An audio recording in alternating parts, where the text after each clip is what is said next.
Well, hello everybody. How are y'all doing? My name is James, and this is a video series that I've been wanting to make for a while. So hopefully, this all comes together nicely, and you all can take away some great key information from this video. Today, I wanted to talk about moving to Linux, and this is a topic that's very near and dear to my heart, mostly because Windows sucks on my nuts, and if you're like me, you started this journey where you're like, man, I really am just not happy with Windows. Like, it's frustrating to use. Finding basic things is becoming more and more difficult with each update. I don't want to do this anymore. So then that's when I discovered Linux. I'd already dabbled with Linux a little bit before, but that was when I like really dove in and experienced Linux firsthand as my daily. And wow, it was life changing in a great way. It's helped me with my job. It's helped me with my personal projects. It's helped me understand how computers work better on a more fundamental level. And I think personally, like philosophically, it's helped me. It's helped with the way that my brain process works. It's helped with the way that I look at I hate to say this is all like some philosophical like, oh, I'm enlightened now, because that's stupid. But it has kind of changed my thought process on how I find software, how I want to design software, how I want things to work, how I want my computer to function. And that does have knock-on effects on the rest of my life and how I think about, in general, how I want things to operate. So anyway, it's all good. It's all good. It's all good. I know it sounds intimidating, but it's all good things. So, but what I wanted to start with is the philosophy of why. Why would somebody want to move to Linux? Well, the big reason is Microsoft they just kind of suck. And Windows 10 sucks harder. And then Windows 11 is Microsoft going, wow, you think that sucks? Hold my beer. It's not good. Another reason why you might want to go down this path is open software, whether that's open source, free as in beer, free as in speech, all of that kind of community coming together to make things. That's all fantastic under Linux. It's all, the community is wonderful. It's a great dev environment. It's a great place to work on code. It's a great place to work on projects. It's a great place to just work on system administrator tasks. Like right now, I'm actually I have TrueNAS Scale running, and I have a VM of Manjaro running specifically for this. This is just it's so much easier than using like Hyper-V or Windows Server environments or anything else. Like it's literally, we'll get into this, but it's literally like 5 clicks and that's a little bit of hyperbole. It's more like 10 clicks, but 10 clicks and you're booted into a virtual machine, and it just makes things super easy. It's free. If it's not free, it's very cheap to use. Most people who work on this stuff here's a donation button, but I don't really care. Here's the code, or here's the program, or here's the script, or whatever. There is a wealth of information that you can find out in the world about how to do things on Linux. And the best part is that there's always multiple ways to do it. That can kind of become a sticking point, but we'll get into that way later on down in the series. It's good for young children. It's good for the older parents. And by that, I mean, it's hard to get traditional viruses like you would get on Windows. Give a 7-year-old admin access on a Windows computer, and within like 30 minutes, you're going to be cleaning out like download Fortnite V-Bucks viruses. Ooh, it'll be bad. Same thing with your parents or your grandparents. I don't know how they managed to do it. I've had I ended up giving my grandfather an iPad and a Chromebook because I was like, I'm just tired of dealing with it. I don't know how you get all these porn viruses, but just stop. I don't know how you get all of these free toolbar Bunsy Buddy 2099.exe. Like, no, stop. It's bad. There's a lot of value that can be derived from there, and there's a lot of value that all of those things can also affect you personally while you're using the system. Now, it's important that you know what you're getting into. you're gonna have to touch the CLI every so often. I know that scares a lot of people. It's not that bad. You type a few words instead of clicking a few buttons and it will do things. Depending on which distro you choose, you may have to do it more or less. And depending on your level of comfort, you may choose to do it more or less. I will say, outside of like setting stuff up and like getting that initial kind of process going and maybe doing updates every so often, nowadays you can pretty much avoid the CLI if you want to. But there's some fun stuff that you can do with it. Like right here, I have NeoFetch running just to show off my system specs for the VM. There's just all kinds of fun little utilities like that you can do. And that stuff will even work. Like that's all cross-platform. Like I'm on my Mac right now, and I can run NeoFetch on my Mac if I could type. So you can see like all the same information, just for the Mac. So there's all kinds of really useful tools that you can get, but just know that it's okay if you don't want to touch it, but you will probably have to touch it at least a few times. You're going to have to change how you use your computers. Your workflow is going to change, at least a little bit. Not every single program will exist on Linux. Not every single program will have the same workflow on Linux. For example, installing something like OneDrive, there's a CLI application that you have to use to do that, and it kind of sucks. So most people will switch to using SyncThing. That's a different workflow. Doesn't necessarily mean it's better or worse. It's just different, and you have to be accepting of the fact that, okay, I am going to be getting out of my comfort zone. I'm going to have to look at different things. I'm going to have to do things differently. And as long as you're okay with that, you'll be fine. Just from personal experience, I know people who did not have that mindset going into it, and oh boy, howdy, it got bad. Another very important note to make, and I'm about to piss off a huge portion of the Linux fan base, so come at me, nerds. Free software is not as good as paid software. End of story. It is not. Now, there is some really, really, really, really good free software out there, but they are the exceptions, not the rule. For example, the Mesa drivers, those are the graphics drivers that AMD GPUs use when they're on Linux. They are a lot of times better than the Windows equivalent, but that's because they've had, hundreds of people touch them and just so many man hours, thousands upon thousands of man hours that AMD just can't afford to pay.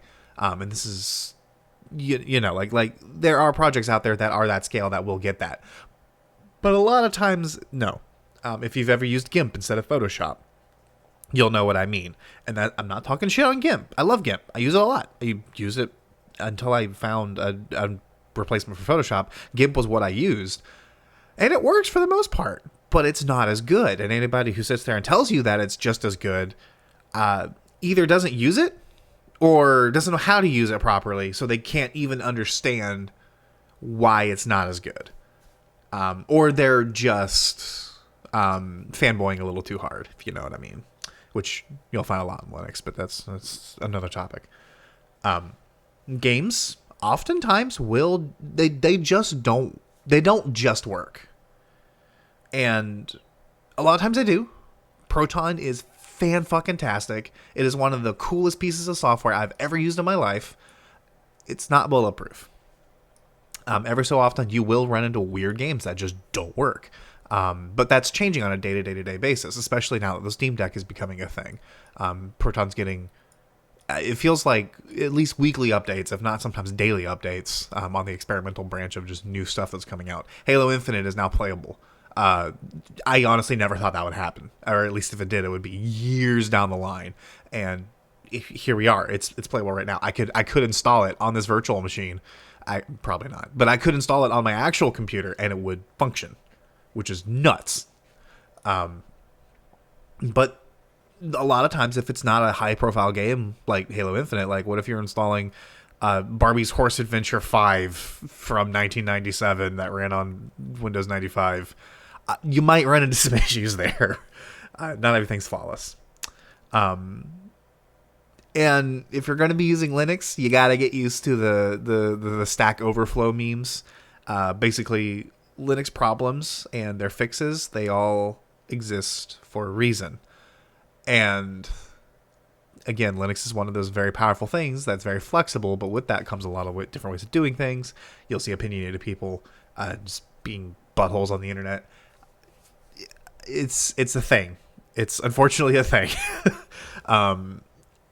Try to distance yourself from that part of the internet. It can be very useful when you're diagnosing some like pretty high level things, but if you're like just starting out and you're like, well, I don't know how to, I want to plug in my hard drive, but it's not showing up properly. I'm gonna go Stack Overflow and ask.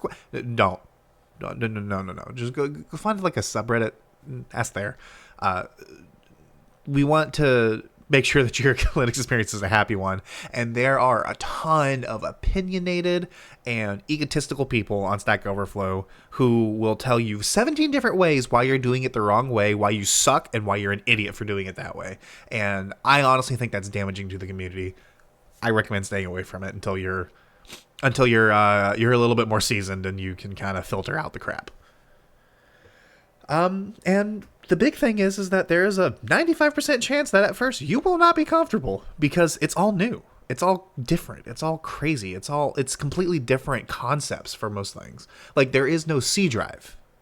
There is no overarching task manager like you're used to on Windows.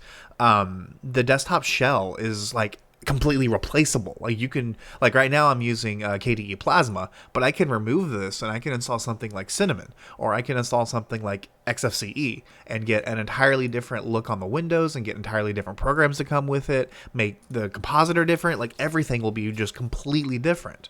And those are all just packages that you install. That's not a concept that we have.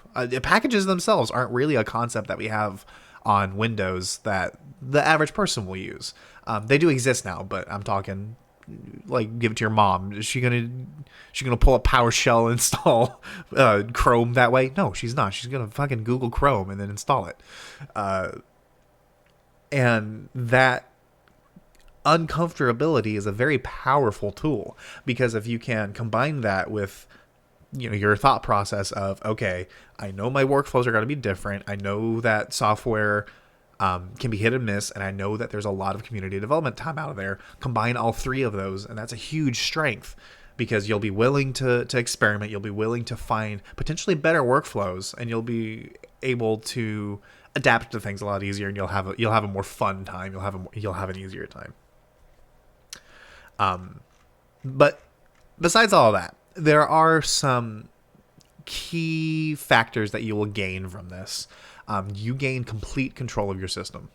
I can't tell you how many fucking times I've tried to go in and delete something from Windows 11, and it's like, no, sorry, this actually belongs to system-84Q9F17, and it's like 300 characters long, and I'm not allowed to delete it. And I'm like, what the fuck? I just installed it from the store. I just don't want it anymore. I just want to delete it. And like the store won't let me delete it because it's not finished installing, and I just want to cancel it, and it won't cancel. So yeah, go fuck yourself. That doesn't happen on Linux. I can literally on this install right now, I can uninstall Bash, which would kill everything. Right? Well, ZSH. This uses ZSH. I could just uninstall ZSH, and that would like kill everything. Should I do that? No, but I can. They give me the tools to do that, and I love that. It's a little scary. Getting the keys like that, but it's so freeing to just know that you can, whatever it is that you want to do or choose to do, you can just do it. And you don't have Daddy Balmer smacking you and saying, now's not the time. You have the freedom of choice. Like I was talking earlier about how you can change out your entire desktop compositor. You can use Bash, you can use ZSH, you can use, there's there's different package managers. So like if I do if I want to install Steam, just pacman, I think I have to run this as sudo actually. Sudo pacman s, not neofetch, I already installed that. Steam. And then so this is going to give me all of the prerequisites, but whenever I install from the AUR on Manjaro, I can get all kinds of different options for, okay, like if I'm installing Discord, I can get, okay, so you can get Discord nightly, you can get Discord stable, you can get Discord, but it's based on a system level Electron build. You can get a nightly system level Electron build. There's like 20 different flavors of Discord that you can install that will nail it down to exactly what your preferences are. It's fucking awesome. You also have a lot of just freedom from software tyranny. You no longer have, like I said, you no longer have Daddy Balmer screaming in your ears saying, you can't do that right now because I don't want you to. Bad. Do whatever the fuck you want, and it's awesome. And because of that, there's all kinds of different collections of software. Linux calls them distros, that are basically just different packages that are combined together and put out as a release. There's three major flavors, three major like forks, I would say, on the consumer side. You've got your Debian, you've got your Arch, you've got Fedora based, which is RHEL based. There's a lot more derivatives than that, obviously, but like those are like the three like big ones that most people are going to kind of gravitate towards, or distributions that are based on those flavors. And they all have different pros and cons, and it's cool because like I use Manjaro because I really enjoy Arch, but Arch is a pain in the absolute butthole to set up. You have to do everything manually. But when it's all up and running, it's a really solid, stable system, as long as you're not trying to be on the bleeding edge all the time. But Manjaro is a distro that basically takes out all of that custom configuration that you do and just kind of gives you a prepackaged, okay, here's all the stuff, install it and have fun. So you can still have that Arch experience while not, manually diving into DHCPD and manually writing your configs for how your DHCP client should work. You know what I mean? And it's really, it's freeing. There's also a lot of really good just alternative choices. Like, I know we talked about this. There's all kinds of different softwares out there. But, like, you name one thing, and there's going to be, like, 20 different pieces of software that do that. And, like, fuck, like, even using DHCP as an example, like, that's just a networking component. There's, like, 6 different things that you can install that will do things in different ways, that will configure things in different ways, that will let you administer things in different ways. So you can mix and match and figure out what combination of software that works for you. And that's really cool. I feel like I'm starting to repeat myself on this rant, so I'm gonna go ahead and skip ahead. But yeah, like there's a lot of fun things that you can do. There's a lot of crazy things. There's a lot of innovative things that you can do with Linux. Just know what you're getting into is basically the summary. So we should probably talk about how to actually get this started, right? Like, okay, well, you've convinced me, James. I don't know how, but you've convinced me. What do I do next?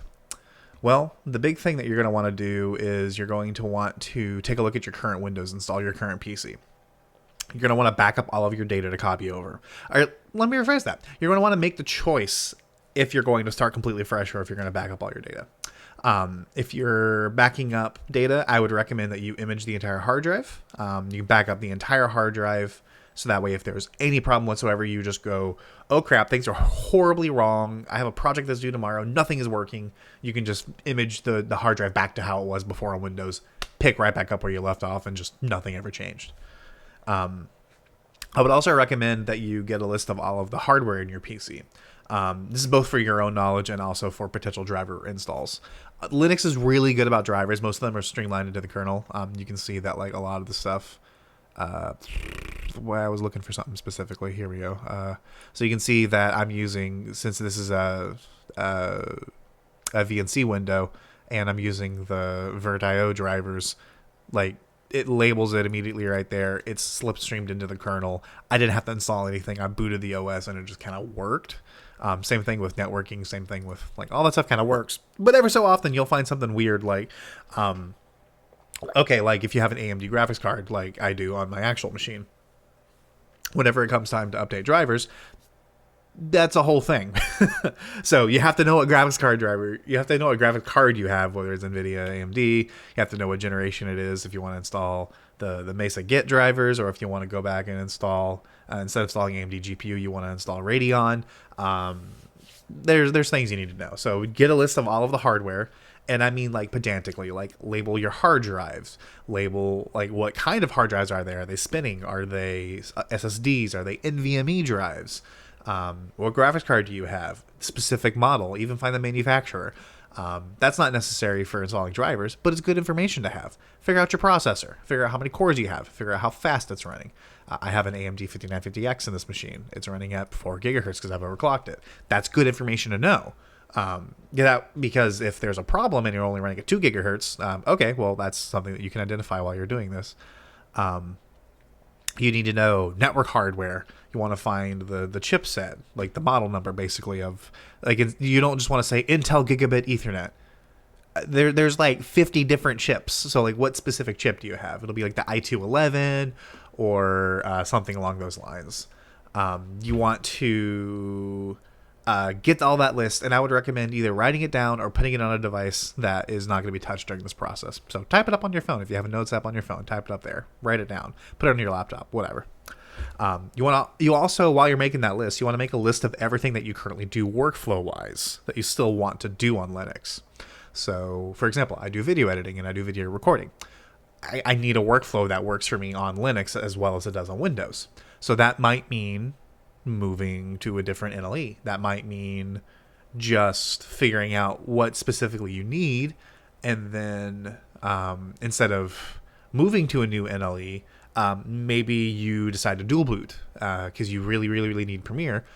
You dual boot and only boot Windows whenever it comes down to Premiere. Maybe if you're like me, you completely move wholesale. I use DaVinci Resolve. I dabble with Final Cut, but DaVinci Resolve is what I use on my Windows and my Linux machines for video editing. It's like there's plenty of examples like that. Like if you code, Visual Studio Code is cross-platform. You can use it for all of that. But if you don't use that, like if you use actual Visual Studio, you might want to migrate to code blocks. You might want to migrate to, if you're insane, just edit everything in the terminal. I know people who do that, and I think those people are nuts, but you can do that. And these are all decisions that you're going to want to make, and it's useful to have all of that documentation for what you currently do written down, so you can look at it and go, oh, okay, so my 3 steps in my workflow are I play game, I record game, I edit game, I thumbnail video, I publish video. So then you can break it down and go, okay, so if I play game, then I need certain software for that. I need Steam installed. I need Proton. I might need Glorious Egg Rolls, Proton, blah, blah, blah, whatever. And then you can move on and just kind of break it down and compartmentalize it, and it'll make your whole experience way easier to have that documentation. You can also just kind of pre-assemble a whole list of the things that you want to do post-install, and that will cut down a whole lot of the okay, now what? Whenever you're done installing things, because with a new platform, a lot of times you're like, all right, I got Word on here. I don't know what to do next. So having that list can also help with that. Make a separate list. All the customizations you might want to do. Wallpapers, custom programs, docs, interfaces, shell scripts, anything that you might want to do. Wallpaper engine, all that stuff. Make a list for that. And something that I also find helps long term, make a list of reasons for leaving Windows. Leaving Windows is a big deal. You need to make sure that you know what you want to do, and you want to make a... I'm just going to start the whole sentence over again. Sorry, guys. You want to make a list of reasons for leaving Windows. This is a very philosophically important thing, because having that list of reasons can serve as a reminder. Because it's a lot of hindsight's 2020, and nostalgia is definitely a thing. And you will eventually hit problems where it's like, holy fuck, this sucks. I want to go back to Windows. Having that list of reasons for why you don't want to go back to Windows can be very beneficial and can be very motivating to stay away from it. Think about how you want your PC to be laid out when you're installing Linux. Do you want to dual boot Windows and Linux? Do you want to completely wipe Windows and install Linux? Do you have multiple drives that you want to get working? So you want to have one entire drive that's just for Windows and one entire drive that's just for Linux. What if you have multiple partitions on the same drive? Do you want to have one drive but one partition for the OS and one partition for data? Do you want to use proprietary drivers or open source drivers? What the hell does that even mean? There's a lot, like I said, there's a lot of philosophical debates that go into this. Just getting a list of all of the things that, like how you think you want to use the computer is very, very beneficial in a move like this. And just remember that it's not going to stay in stone. It will change as you use it. Don't be afraid to customize the list. Like, nobody will fault you for it. It's expected.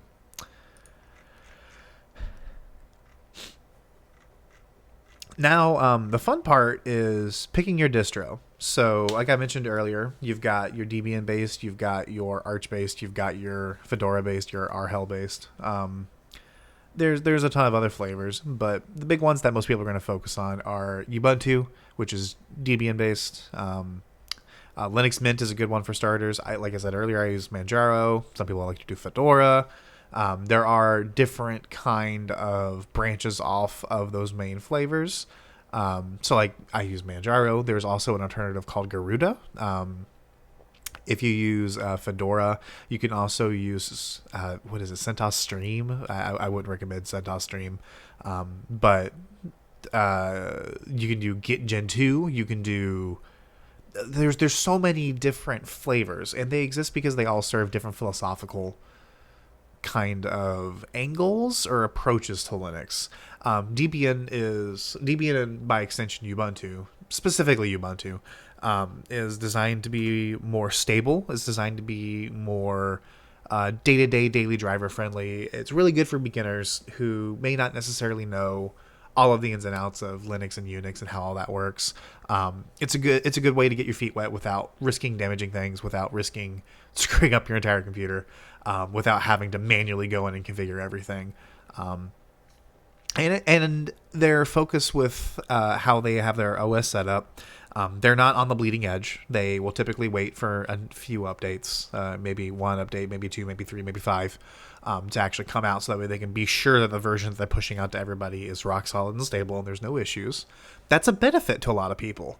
Compare that to something like Arch. Arch is designed to be a rolling release distro. That means that it is always bleeding edge all the time. And that's cool, but that's also very risky because if there's ever a bug that happens, it can cripple your entire system. I've had that happen before where I update something and then all of a sudden the config files for my desktop manager just break and I just can't access my desktop environment anymore. Like, that stuff happens. So you gotta be careful with that stuff. And then you've got the Red Hat flavors like Fedora and RHEL. They're designed for enterprise, so high availability, rock solid performance, proven track record, decades of hardening and engineering into them to make them the best they can be. How do you pick one? How do you narrow down your choice from all of these flavors? Well, spoiler alert, it's all subjective. There is no right or wrong answer. I take that back. There are some wrong answers out there. There are some that I personally feel would cause more damage to use than benefit. For example, I'm kind of opinionated about Pop! OS. I feel like Pop! OS is kind of the worst of both worlds rather than the best of both worlds, but that's a whole thing that I can get into that I'm not going to get into right now. But for the most part, even Pop! OS, it's all subjective. Don't be afraid to play around. You might find something that you think you like, but then you try something else and it's like, holy shit, this is just way better, and you completely fall in love with it. That's what happened with me. I was using Linux Mint. Linux Mint was my daily. I liked it. It was pretty fun. And then I installed Manjaro, and I fell head over heels in love with Manjaro. There's something out there for everybody, and everybody will find their kind of niche.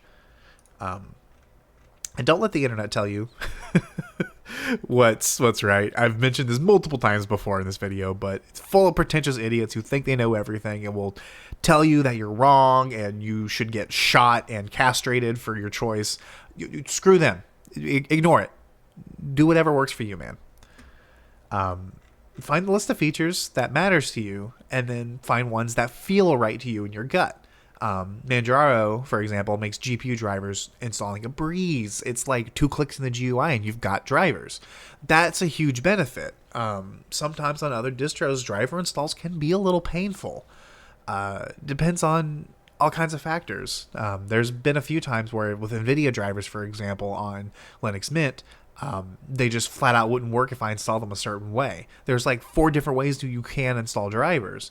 And on certain driver releases, like 409.68 wouldn't work installing via CLI, so I had to download the actual NVIDIA package from their website and install that. But then the next version, that didn't work either, so I had to then do it via the GUI built into, which is different than the CLI, and like it can get really complicated at times. Manjaro makes all that really simple.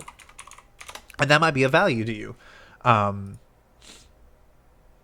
would recommend that when looking for a distro with features that sound appealing, though, don't dive into the deep end. Not right away. Even if you are like a Windows sysadmin, even if you are somebody who can code PowerShell in their sleep, save the deep end for your project box, not your daily machine. You will regret it if you try to turn your daily box into your project machine. That's something that I've done just out of habit, I guess, for the past 10 years. And as I'm getting older, it's getting more and more frustrating when I accidentally break things. And then it's like, okay, well, time to reinstall the operating system for the 5th time this year already. And it's only in April. It gets old real quick. Just try to focus on stability for your daily machine, especially if this is your first Linux install. I would also recommend staying away from things like Arch and Gentoo and their pure DIY forms. You have to be very well versed in Linux, or else you're going to make bad decisions that are going to compound, and it'll become a nightmare. Don't be afraid to get distros based on them, though. Just the actual like pure doing everything manually resizing your partitions and manually installing DHCP clients. Stay away from that. The very last thing that you have to do is, now that you've gone through and you've made all these choices, is you have to download your ISO and prepare a USB drive. If you're on Windows, I use Rufus. It's like 3 clicks. Another thing that I've actually started using recently is Ventoy. So that one might be kind of fun to use too, because you can just, once you install it on the USB drive, you just throw ISOs on it and it just kind of works. But if you're like that's more like advanced users and people who are like reinstalling OSs a lot, want to have multiple different things available on one USB stick. If you're literally just installing Linux on one machine, just use Rufus. It makes the whole process way easier. And yeah, that's basically it for a summary. And wow, this video ended up being way longer than I expected it to. This kind of ended up being a rant a little bit, I know, so I apologize. But this is all very important philosophical stuff that you have to kind of be aware of, be conscious of if you're making that first choice, because you want it to be good. It's like whenever you buy something, like if you're buying a new car, Lord forbid, I hope most people don't do this, but you should be like researching things in advance. You should be looking at features. You shouldn't just walk into the car store and be like, hello, yes, I would like one car, please. And then salesman goes, okay, this one has blah, here you go, it's this price. And you go, okay, sold.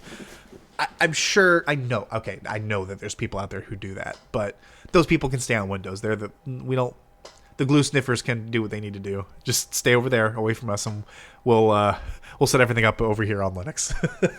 But do your research, and doing your research will really make this whole thing a lot easier, and will make the okay, now what, and the okay, something broke, I don't know what to do, makes it a lot more doable. So so the way that this whole the way that this whole series is going to play out, I'm going to do multiple more videos. The next video that I'm going to do is the new server build. Spoiler alert, I did them out of order because this is running on that server. But the next video I'm going to do is I'm just going to do a little server build. It's just going to be like a little cut together short video, kind of building the hardware, talking about what hardware I picked and why, and kind of the philosophies behind certain part choices, and if you're building a computer, choices that you might want to make when picking your parts if you want to do certain things. Then after that, we're going to actually install the OS on that computer, and we'll walk you through the install process, kind of talk about how the installer works and options to pick and why you want to pick certain things, and like how things like drive mounts work and like all that weird, convoluted, complicated stuff. And I'm going to show you some tips and tricks on how best to install it, how to update the system, all that good stuff. And then we can start getting into the nitty gritty. We can start getting into, okay, now we've got our Windows computer gone. Now it's a Linux computer. What's the next step? And then we can really start to have fun with it. So I don't expect any of the video to be this long. This was like a very long-winded rant, and I expected it to be like a 15-minute video, and instead it ended up being twice that. There's too much stuff to talk about. I'll watch this back. I might even end up re-recording it, but if I don't, I will see you guys in the next video. If you have questions about anything Linux related, please throw them in the comments down below. I'll respond to everybody who has genuine Linux questions. If you're just shitposting, I'll probably shitpost back. Yeah, thank you for starting this journey, and we will walk you through it, and we will get you there, and it's going to be fun. Don't worry.